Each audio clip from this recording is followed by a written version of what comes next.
तो देखते हैं यहाँ पे क्वेश्चन नंबर फर्स्ट में हमसे क्या पूछा गया है। You are provided with 2 containers made up of copper and aluminium.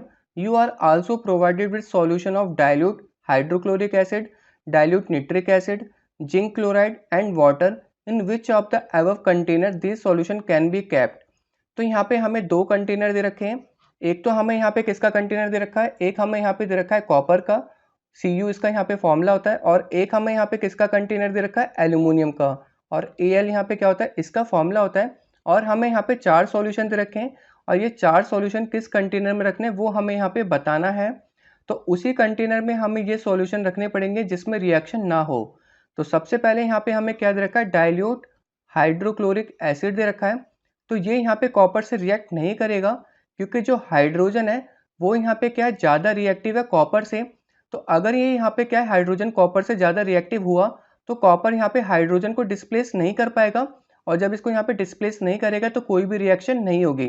तो ये यहाँ पे क्या हुआ, इसको डिस्प्लेस नहीं कर पाया, कोई रिएक्शन नहीं हुई, तो इसको हम यहाँ पे कंटेनर में क्या कर सकते हैं, स्टोर करके रख सकते हैं।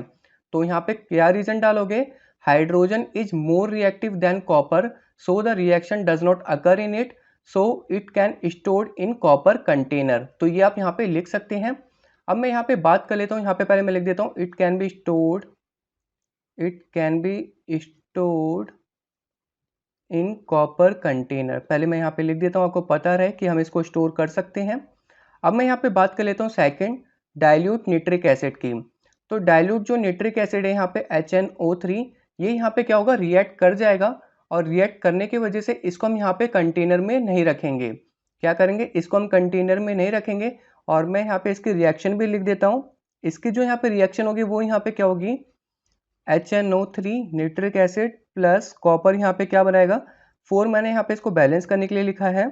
तो ये हमारे यहाँ पे बना देगा कॉपर निट्रेट। क्या बना देगा यहाँ पे, हमारा कॉपर निट्रेट बना देगा, प्लस यहाँ पे हमारा क्या होगा, नाइट्रोजन ऑक्साइड बना देगा, और यहाँ पे क्या होगा, हमारा वाटर रिलीज हो जाएगा।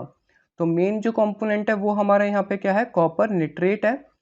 तो कॉपर निट्रेट मतलब यहाँ पे क्या हो रही है, हमारी रिएक्शन हो रही है, और रिएक्शन होने की वजह से इसको हम यहाँ पे स्टोर करके नहीं रख सकते। तो आप यहाँ पे लिख सकते हो, it can not be stored in copper container, और ये रिएक्शन आप वहाँ पे लिख के दिखा सकते हो। तो यहाँ पे मैं लिख देता हूँ, it can't be stored in copper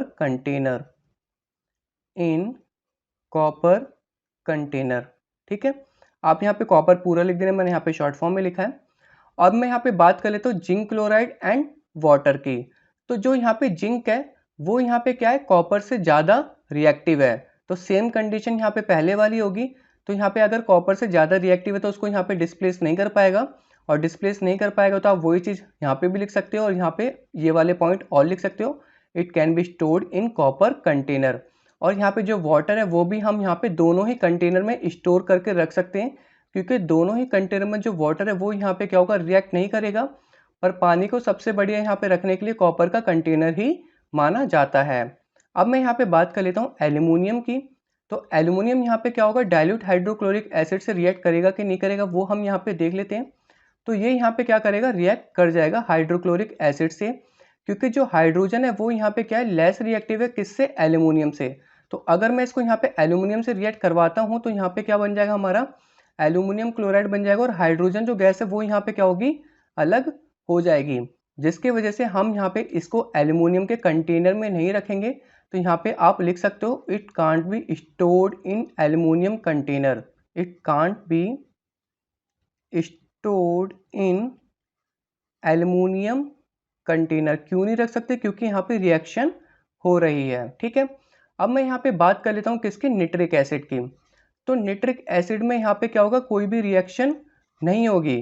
क्यों नहीं होगी, क्योंकि यहाँ पे एक प्रोटेक्टिव लेयर बन जाएगी किसकी, एल्यूमिनियम की, एल्यूमिनियम ऑक्साइड की। तो यहाँ पे मैं लिख देता हूँ, protective layer of aluminium oxide is form and don't have further reaction in it. तो इसके बाद यहाँ पे कोई भी आगे रिएक्शन नहीं होगी, जिसकी वजह से जो हमारा निट्रिक एसिड है वो हम यहाँ पे एल्यूमिनियम के कंटेनर में स्टोर करके रख सकते हैं, और यहाँ पे कोई भी प्रॉब्लम नहीं होगी।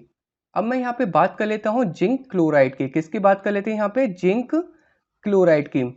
तो जिंक क्लोराइड में हमें सबसे पहले रिएक्टिविटी सीरीज की तरफ जाना पड़ेगा और देखना पड़ेगा यहाँ पे जिंक हाईली रिएक्टिव है या यहाँ पे एल्यूमिनियम हाईली रिएक्टिव है।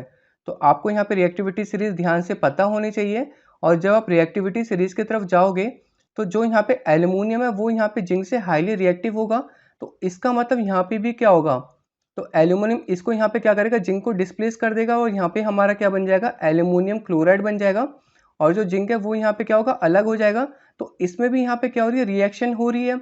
और रिएक्शन हो रही है तो यहाँ पे भी लिख सकते हो it can't be stored in aluminium container. ठीक है। और पानी तो मैंने आपको बताया था कि जो यहाँ पे वाटर है ये दोनों कंटेनर में स्टोर कर सकते हैं। तो यहाँ पे क्या लिखोगे, it can be stored in both of container, it can be stored in both containers. ठीक है। तो होप आपको इसका आंसर यहाँ पे समझ में आ गया होगा। और अब हम चलते हैं अपने नेक्स्ट क्वेश्चन की तरफ।